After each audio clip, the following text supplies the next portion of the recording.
Nama saya Siva Nuraini. Saya Yamatu Nadia. Saya Nur Aini.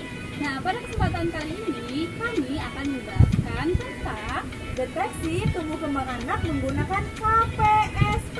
teman-teman ada yang tahu KPSP itu apa? Ya, kalau belum tahu, kita cari tahu sama-sama ya di video selanjutnya. Jangan lupa Like, comment, and subscribe. Kita cek video selanjutnya. Pada kesempatan kali ini saya akan menjelaskan mengenai pengertian dari KPSP. Sebelumnya teman-teman tahu nggak sih apa yang dimaksud dengan KPSP? Ya, KPSP itu adalah singkatan dari kuesioner pra-screening perkembangan. Dan KPSP ini digunakan sebagai alat ukur perkembangan anak, apakah dalam perkembangan anak mengalami penyimpangan atau tidak.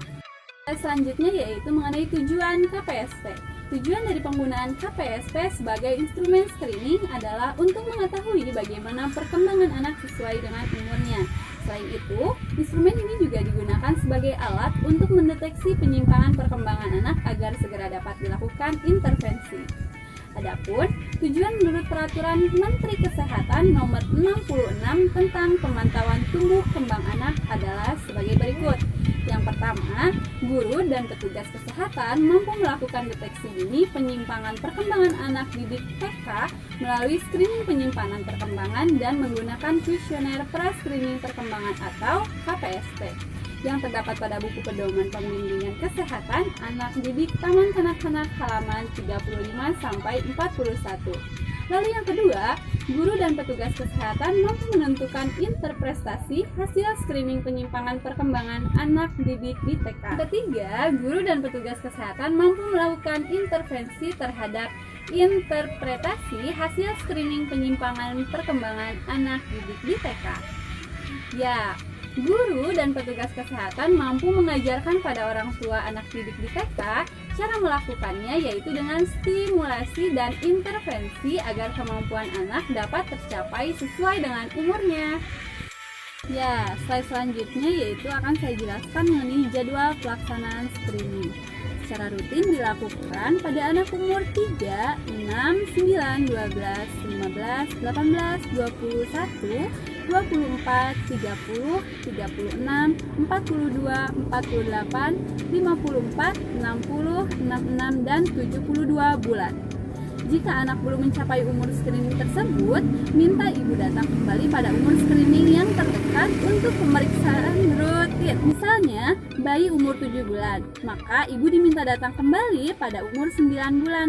Apabila orang tua datang dengan keluhan anaknya mempunyai masalah tumbuh kembang, sedangkan umur anak bukan umur screening, maka pemeriksaan menggunakan KPSP untuk umur yang terdekat pada umur yang lebih muda. Ya, slide selanjutnya yaitu mengenai pelaksanaan. Screening menggunakan KPSP dilaksanakan oleh tenaga kesehatan, guru TK, dan petugas PAUD yang telah terlatih. Selain itu, tidak bisa menggunakan KPSP. Alat atau instrumen yang digunakan pada screening KPSP yaitu yang pertama, yaitu formulir KPSP menurut umur. Formulir ini berisi 9-10 pertanyaan tentang kemampuan perkembangan yang telah dicapai oleh anak. Sasaran KPSP adalah anak umur 0-72 bulan. Kedua, alat bantu pemeriksaan berupa pensil, kertas, bola sebesar tenis, kerincingan, kubus berukuran sisi 2,5 cm sebanyak 6 buah, kismis, kacang tanah, dan potongan biskuit kecil ukuran 0,5-1 cm. Kemudian ada cara menggunakan KPSP. Yang pertama, pada waktu pemeriksaan anak harus dibawa. Tentukan umur anak dengan menanyakan tanggal, bulan, dan tahun anak lahir. Kemudian, bila umur anak dalam hitungan bulan lebihnya 16 hari, maka dibulatkan menjadi 1 bulan. Misalnya, umur anak 6 bulan 16 hari, maka dibulatkan menjadi 7 bulan. Jika anak 6 bulan 15 hari, maka umur anak tetap dihitung 6 bulan. Yang kedua, setelah menentukan umur anak, pilihlah KPSP yang sesuai dengan umur anak. Yang ketiga, KPSP terdiri atas 2 macam pertanyaan. Yang pertama, pertanyaan yang akan dijawab oleh ibu atau pengasuh anaknya. Contohnya, kita bisa menanyakan, dapatkah balita makan kue dengan sendiri? Yang kedua, perintahkan kepada ibu atau pengasuh atau petugas untuk melaksanakan tugas yang sebelumnya sudah ditanyakan. Misalnya tadi sudah menanyakan bahwa dapatkah balita bisa makan kue sendiri? Nah, kita kepada orang tua atau pengasuhnya mencoba kepada anaknya untuk memakan kue, apakah dia bisa makan sendiri atau tidak. Yang keempat, jelaskan kepada orang tua agar tidak takut atau ragu dalam menjawab. Oleh karena itu, pastikan orang tua atau pengasuh anak mengerti dengan apa yang akan ditanyakan kepadanya. Yang kelima, ajukan pertanyaan secara beruntun dan satu persatu. Setiap pertanyaan hanya membutuhkan satu jawaban, yaitu ya atau tidak. Nah, setelah itu dicatat jawaban tersebut pada formulir. Yang keenam, ajukan pertanyaan berikutnya setelah orang tua atau pengasuh anak menjawab pertanyaan sebelumnya. Yang terakhir, teliti kembali apakah semua pertanyaan yang ada di KPSP telah terjawab. Nah, di sini ada interpretasi hasil KPSP. Setelah orang tua diberikan soal sebanyak 10 dan sekarang untuk menghitung berapa jumlah ya. Hitunglah berapa jumlah ya. Jawaban ya bila orang tua atau pengasuh anak menjawab bisa, pernah, sering, atau kadang-kadang melakukannya. Jawaban tidak bila orang tua atau pengasuh anak menjawab anak belum pernah, tidak pernah melakukan, atau orang tua atau pengasuh anak tidak tahu. Yang kedua, jumlah jawaban ya sama dengan 9 atau 10 berarti perkembangan anak sesuai dengan tahap perkembangannya menggunakan lambang S. Yang ketiga, jumlah jawaban ya ada 7 atau 8 berarti perkembangan anak meragukan dengan lambangnya M. Yang keempat, jumlah jawaban ya sama dengan 6 atau kurang, kemungkinan ada penyimpangan. Nah, di sini lambangnya itu P. Untuk jawaban tidak, nah di sini perlu dirinci kembali menurut jenis keterlambatannya, misalnya gerak kasarnya, gerak halusnya, bicara, bahasa, sosialisasinya, dan kemandiriannya. Itu harus kita rinci kembali. Nah, di sini ada intervensi. Yang pertama, bila perkembangan anak sesuai umur, lakukan tindakan berikut. Beri pujian kepada ibu karena telah mengasuh anaknya dengan baik. Kemudian, teruskan pola asuh anak sesuai dengan tahap perkembangannya. Yang ketiga, beri stimulasi perkembangan anak setiap saat sesering mungkin sesuai dengan umur kesiapan anak. Lalu, ikutkan anak pada kegiatan penimbangan dan pelayanan kesehatan di posyandu yang terdekat secara teratur sebulan 1 kali. Lakukan pemeriksaan atau screening rutin menggunakan KPSP setiap 3 bulan pada anak berumur dari 24 bulan dan setiap 6 bulan pada anak berumur 24 sampai 72 bulan. Yang kedua, bila perkembangan anak meragukan, lakukan tindakan berikut. Beri petunjuk pada ibu agar melakukan stimulasi perkembangan pada anak lebih sering lagi setiap saat dan sesering mungkin. Kemudian, ajarkan ibu cara melakukan intervensi stimulasi perkembangan anak untuk mengatasi penyimpangan atau mengejar ketertinggalannya. Yang ketiga, lakukan pemeriksaan kesehatan untuk mencari kemungkinan adanya penyakit yang menyebabkan penyimpangan perkembangan dan lakukan penilaian ulang KPSP 2 minggu kemudian dengan menggunakan daftar KPSP yang sesuai dengan umur anak. Yang terakhir, jika hasil KPSP ulang jawaban ya tetap 7 atau 8, maka kemungkinan ada penyimpangan.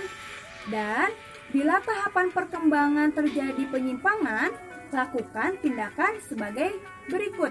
Kita harus merujuk anak ke rumah sakit dengan menuliskan jenis dan jumlah penyimpangannya. Nah, misalnya yang sudah tadi disebutkan, penyimpangannya itu ada gerak kasarnya, gerak halusnya, bicara, bahasa, sosial, dan kemandiriannya.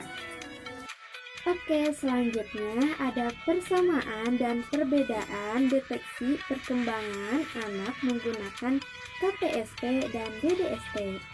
Nah, jadi Berdasarkan rekomendasi Departemen Kesehatan RI tahun 2006, ada dua instrumen yang dapat digunakan dalam pelaksanaan deteksi perkembangan anak, yaitu KPSP dan DDST. Berikut persamaan dan perbedaan deteksi perkembangan menggunakan KPSP dan DDST secara umum. Untuk persamaan KPSP dan DDST ini, keduanya merupakan alat yang digunakan untuk mengukur perkembangan anak. KPSP dan DDST ini juga mengukur perkembangan anak pada usia 0 sampai 6 tahun. Nah, KPSP dan DDST ini juga penilaiannya meliputi 4 aspek. Yang pertama, aspek personal sosial, motorik halus, motorik kasar, dan kemampuan bahasa. Untuk perbedaan KPSP dan DDST ini, yang pertama, DDST ini merupakan kepanjangan dari Denver Development Screening Test, sedangkan KPSP yaitu Kuesioner Pra-Screening Perkembangan.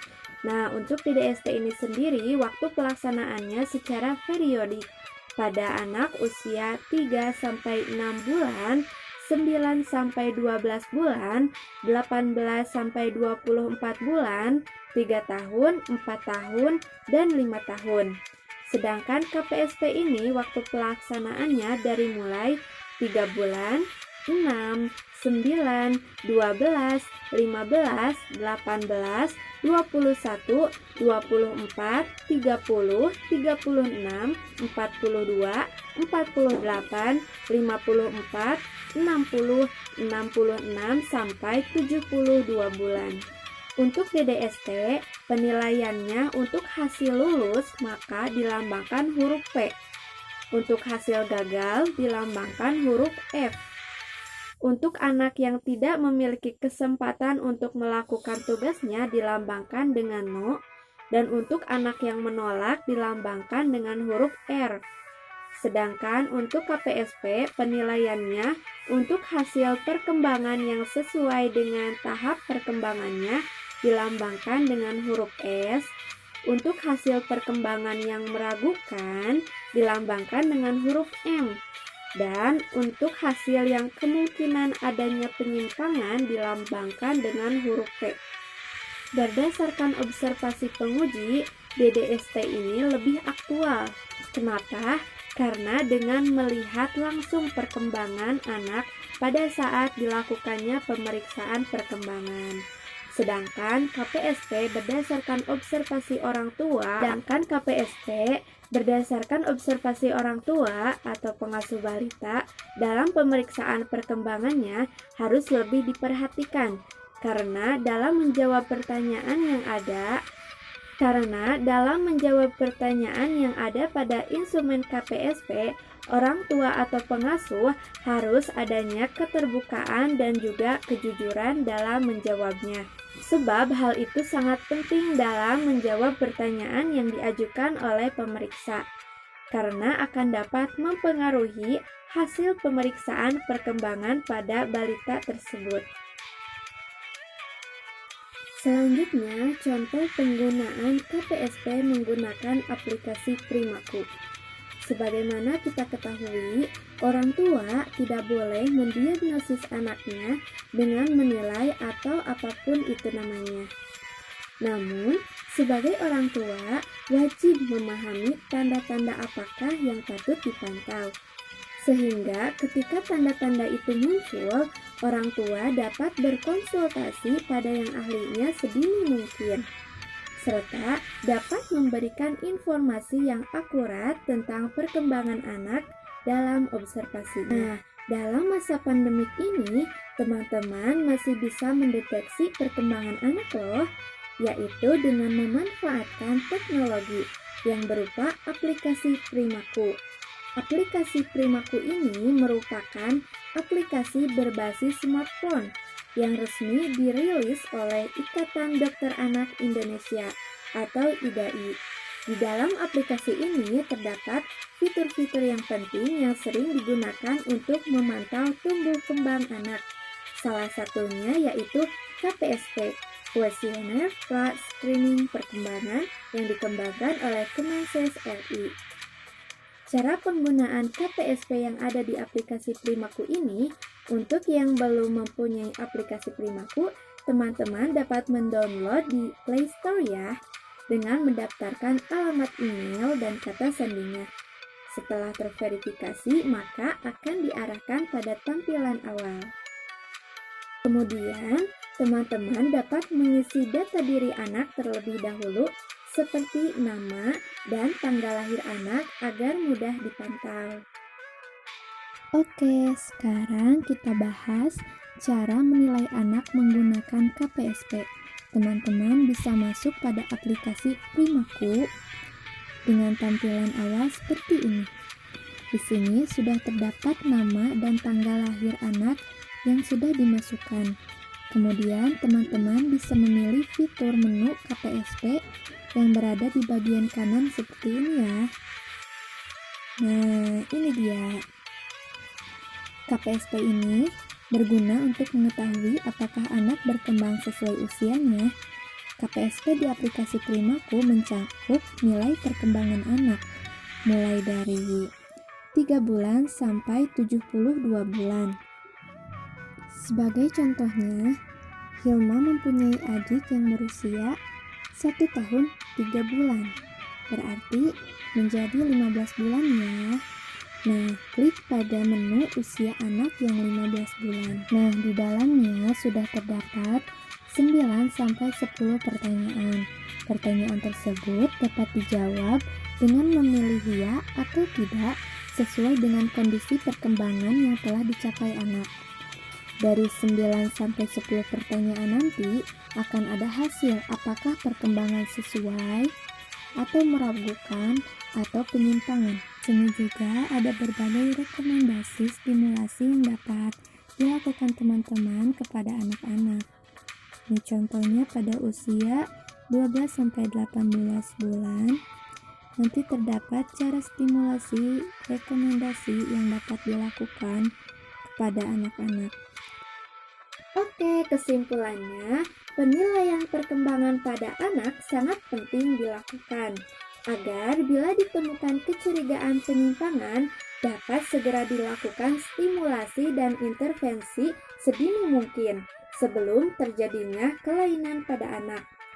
Untuk mendeteksi perkembangan anak dapat digunakan instrumen KPSP yaitu Kuesioner Pra-Screening Perkembangan yang bertujuan untuk mengetahui bagaimana perkembangan anak, apakah sesuai dengan tahapan usianya atau tidak.